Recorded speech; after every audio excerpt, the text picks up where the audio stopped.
always wear a helmet when you ride your bike. If you don't, someone might think you're not riding your bike, and they might try to stop and talk to you, and you might hit them. That might make you both boneheads. Bonehead.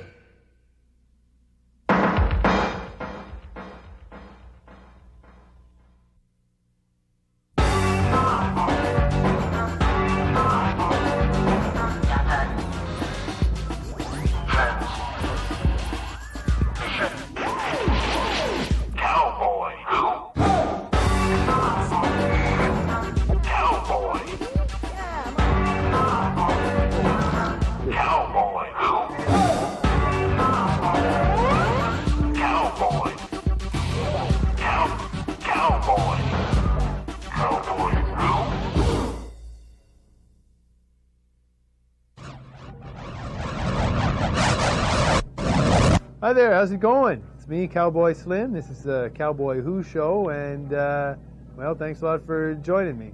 Before I get started, some of you may be watching this now thinking, hey, good, a kid's show. I'll just sit here and watch this. Well, I don't know if you could really call this it's not like your normal average kid's show.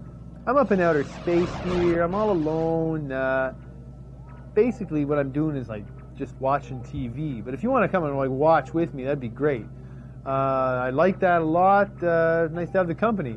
Something else I like to get, though, from you is all this mail that you're filling up my old mailbox with every day, getting more and more. Just send your letters, your videotapes, which I love as well. You can send them to the TV studio that is airing this show that you're watching right now, whatever station that is. Send your mail there. They're putting on an address, apparently. It gets to me. I don't know how. I can't figure out that. I can't figure out the mail. Anyway, let me just read this letter. It's from another alien Alaya. It goes like this. Howdy, Cowboy Slim. How do you like space? Well, Alaya, I like it just fine. I'm from planet Jupiter. My planet is yellow and green. You see, I don't think a lot of people on Earth know that about Jupiter. I'd like to ask you a question, if you don't mind. How do you eat with all that gravity? Well, bye. Well, thanks, Alaya. And, well, here's a nice drawing. There she is right there. That's Alaya, and that's a picture of Jupiter. It looks a little like a soccer ball. But Alaya, as far as eating with all that gravity goes, I guess we just get used to it. You know, it's one of those things on Earth. Just kind of get used to things. Anyway, let me just move on now. Don't have lots of time with this show. I'd like to have more time, but, you know, other pressing matters and all that. Anyway, at this point in the show, I'd like to get the old videotapes out. These are videotapes that you, the viewer, are sending in. Not necessarily you who are watching now, but some other viewer who's watching now. And, well, we just like to feature them, show people what other people would do if they had their own TV show. So I'm just going to put on the receptor glasses. There we go. Whoa. And if I could show you what I can see in these receptor glasses, man, you would love it. And I'll just get the scanner out, and I'll just see what's on the tapes. On the show today to talk about TV violence, Professor Boiled in Oil, a real life smart guy. I'd just like to say there's no place for violence on television. Hey, that's called censorship, buddy. You're gonna start fat guy with a grudge. Hit him. Get the point, fat guy. Hit me. Hit me, yeah. Yeah. That was fun. I think you did something there. Sorry about the interruption. Now, once again, here's our expert on TV violence. I've been studying violence for 2 years now, and I feel there's no place for violence on television. That's it. Thanks for watching from all of us. Hi, Slim. My name is Cecil, and I'm sending my letter like this because I only got a few seconds to get something in the mail to you. I don't want them to know that I don't want them to know, you know. But I know I like the show and all. I got my mailer with me here.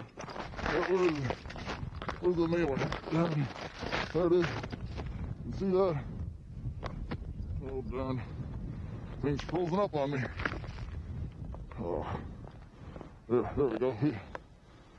There's a few seconds, but anyway. I better hurry, because I'm starting to lose the feeling. And I'll show you what I look like. That's me there. Hi. A longer shot. Gee. I'm losing the feeling in my feet. It's -50 here. And Slim, I got a special request. Can I come and live with you? Really? Gotta get this in the mail and pull off another 40. Oh, I don't know how long. I hate it here. I got a really lousy sound system. And my parents hate me. It's -50 most of the time. I'm on a... Oh, gee. I can't feel a thing now. Hello there, Slim. This is Ace Reporter Gfaw Blaw Blahwoof, reporting to you from the headquarters of Punch Judy News. And we love your show up here. Really do. We think it's great. Though we don't particularly understand it. That Dee Dee, though, is one foxy babe. Hubba, hubba, hubba, hubba, hubba. Now, as to your show, we do have a specific question. In the title of your show, Cowboy Who? We wonder, is there, in fact, a specific cowboy whose identity you seek? Perhaps you yourself are having some kind of identity crisis? Or, as some contend, there is a 14-foot mythical cowboy who you will introduce at the end of the series, and his name is Cowboy.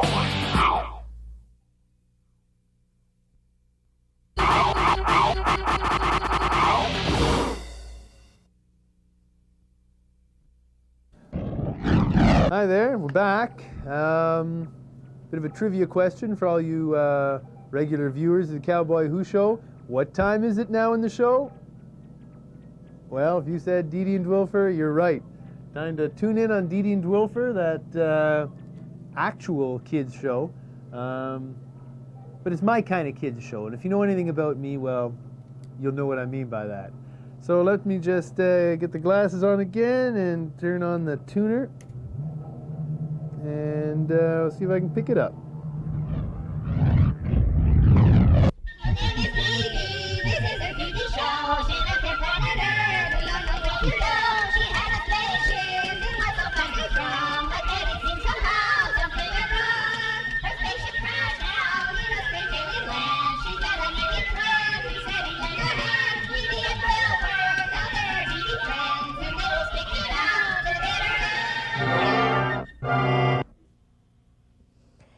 Children, and thank you for joining our program where we're learning all about my home planet, the planet Earth.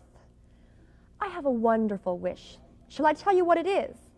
My wish is for all the people in this wonderful universe of ours to learn more about the planet Earth and the ways of the planet Earth, and so become a little more like me. I know you can do it. Now, on today's program, we're going to be talking about love. Oh, there's many different kinds of love, isn't there? But before we talk about it, let's meet our good friend Dwilfer. Now, Dwilfer is an alien, just like some of you, and he's going to tell us all about this strange and wonderful alien world of his. Perhaps you can help me call him. Are you ready? Dwilfer! Coming! Dwilfer? Hi, Dee Dee. Well, hello there, Dwilfer, and how are you this morning? Great. Actually, I got something really neat to tell you. I did something really cool. You want guess what I did? Go on, try and guess. I don't think I could even begin to guess. Oh, come on. Oh, okay. Well, I'll tell you then. Okay. You'll be so proud of me. Okay. I found a guest for today's show. Oh, no. Yeah, I did. Oh, and what kind of guest? The best kind. He's famous. He's famous, yeah. Is he? Uh-huh. And not only that, he's multi-talented, too. Multi-talented. Yeah. Well, I'm sorry, Dwilfer, but we don't have time for your guest on our show today. You don't even know who it is. Yes, well... It's Gherken. Gherken? Yeah. And Gherken is famous? Oh, yeah. He's the most famous and multi-talented being on this whole planet. Aha. Well, I'm sorry, but we don't have room for Gherken on our program today. Oh, I think you're too late. I think he's coming right now. Dwilfer... Greetings, my undulating public. Isn't he great? Well, I wouldn't exactly say great, but, well, it's very pleasant to meet you, Gherken. Thank you. I am sorry, but we have to get along in our program now. It's almost time for tots. Oh, Now- time for tots. Now, there's an interesting monocle. And what sort of creature is this, may I ask? Well, it's a real spooky guy, and he reads stories. He's not supposed to be spooky. Well, he is. Well, we've talked about it, and he's going to try to brighten things up a little bit. He's going to try to brighten up the set. Anyways, it's probably time for us now to go to Time for Tots. Oh, wait, so this time for tots. This is a storyteller, is it not? Well, yes, he tells stories to our... Well, say no more. Storytelling, well, that is one of my greatest talents. Oh, goody. Allow me. Yeah.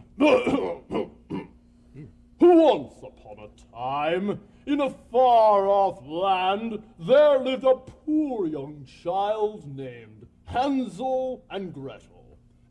Oh, yes, actually, that's right. There were two of them, Hansel and Gretel. Okay, yes, thank you. Really, pardon me, you're thank interrupting you. his story. I'm sorry, but that's really all the time we've got to hear from this famous Gherken, as we have to go now to Time for Tots. Now, let's all watch together. I'd rather listen to Gherken. Later.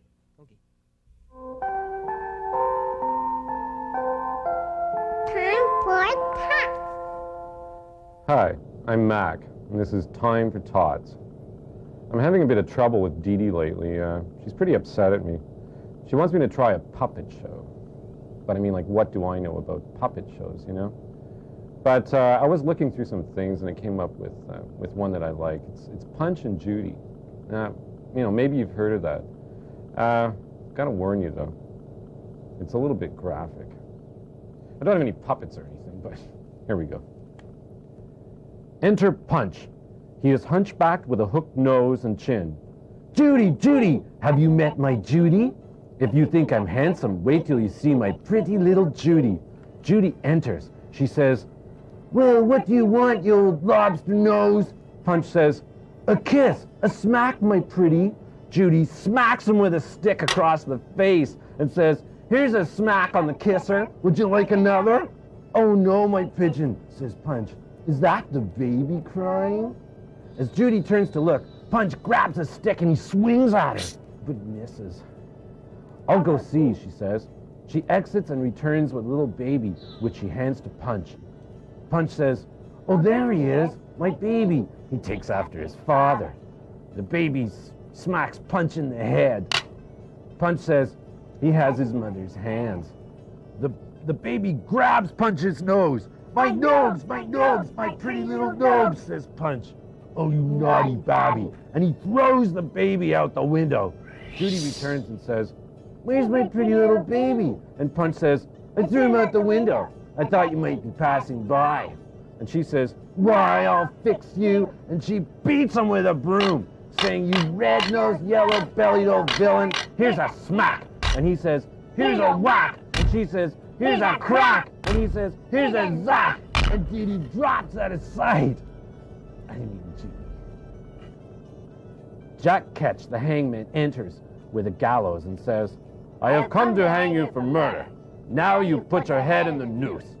Punch says, here? And the hangman says, no, higher. Punch says, here? And the hangman says, no, lower. Punch puts his head everywhere except in the noose, saying, here? And the hangman, getting more annoyed, saying, no. Finally, Punch says, how am I to know? I've never been hung before. And the hangman says, like this, you dunce. And he puts his head in the noose. Punch pulls the rope and hangs Jack Ketch. Oh, I see, he says with a laugh.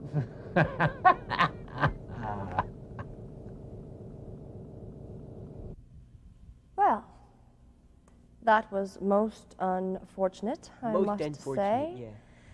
But things can only improve from here.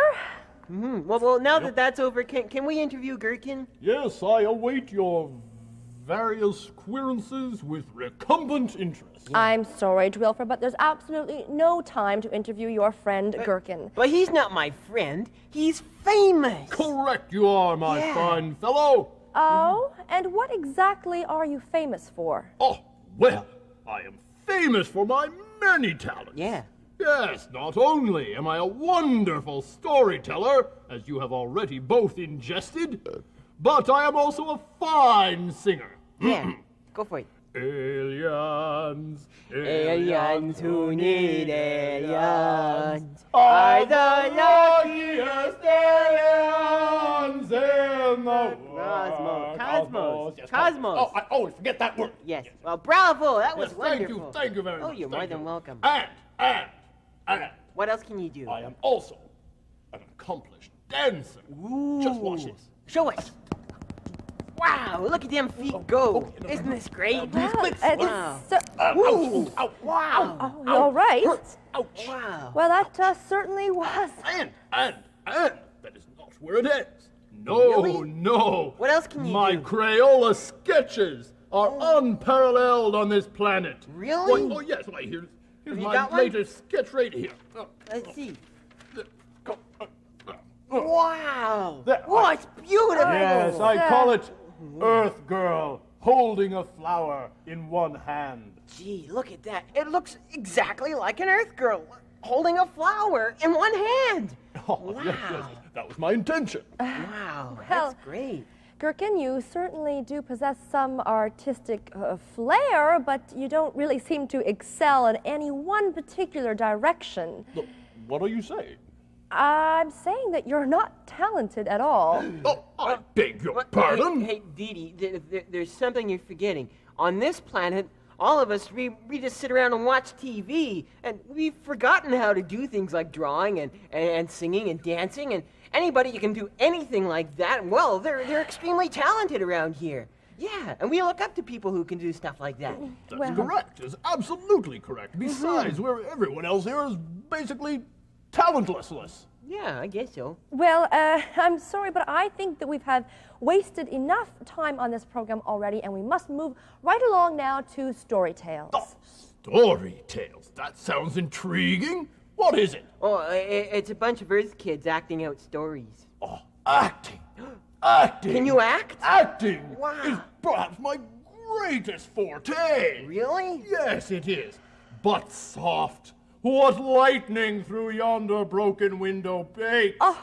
'Tis the yeast, and Juliet is the bun. Wow. Yes, actually, you may know that piece. It was written by an earthling named Shakespeare. Shakespeare.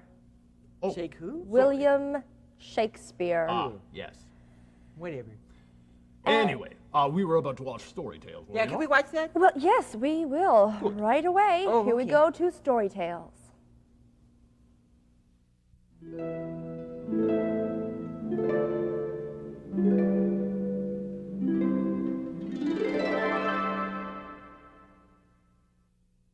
The Brave Marching Soldier. Once upon a time there was a soldier who, like many soldiers, fought most bravely and mightily with sword and shield. But this particular soldier was so brave and his deeds of valor were so great that he was in great demand the whole world over. If there was a war being fought in Warsaw or a battle raging in Battleford, the generals would plead to the brave soldier, imploring him to join in the fight. And the brave soldier was compelled by his very nature to go. So over the years, the soldier marched thousands and thousands of miles to many, many battles in all four corners of the world. And while the soldier dearly loved to fight in these battles, he absolutely dreaded all that marching he had to do to get from one battle to another. Marching, he hated everything about it. And then one day, after the brave soldier had grown tired and old, a terrible thing happened.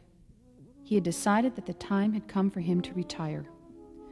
But when the brave soldier tried to stop marching, he found that his legs would not stop. They just continued right on marching. What a horrible curse! thought the brave soldier to himself, and in his anguish he called out to Yurigo, the magic fairy, whose particular job it was to comfort brave soldiers in their retirement. And Yurigo came to him immediately. When he saw her, the brave soldier smiled, and he hardly ever smiled. He was sure that she could fix everything with her magic wand, but Yurigo said that it would not be so simple. She explained that sometimes a soldier such as this one fights too many battles in his life and his body simply forgets how to do anything else. It forgets how to be kind. And she said that the only way for him to stop marching is for his body to remember how to be kind and not just go from battle to battle. And with that, Yurigo left the brave soldier to his endless marching. And if you thought the brave soldier was sad before, well, now he was 100 times sadder. He had been doing battle since he was practically a baby. How could he remember how to be kind?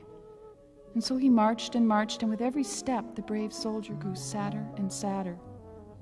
But then one day, as he was walking through a small country village, the brave soldier came across a young girl sitting by the side of the road, who looked as sad as he felt.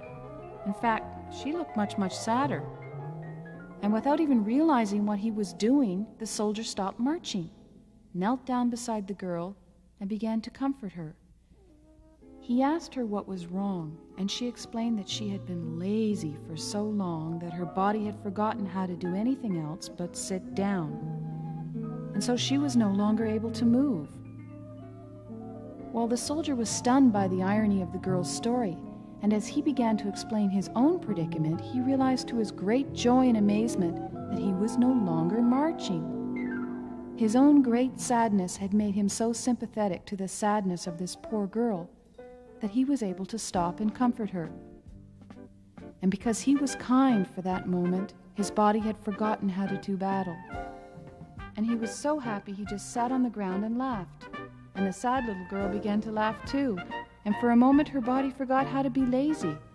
And so she got up and danced around the seated soldier. And the brave soldier just sat there, happy to be not marching and resigned to never forget how to be kind ever again.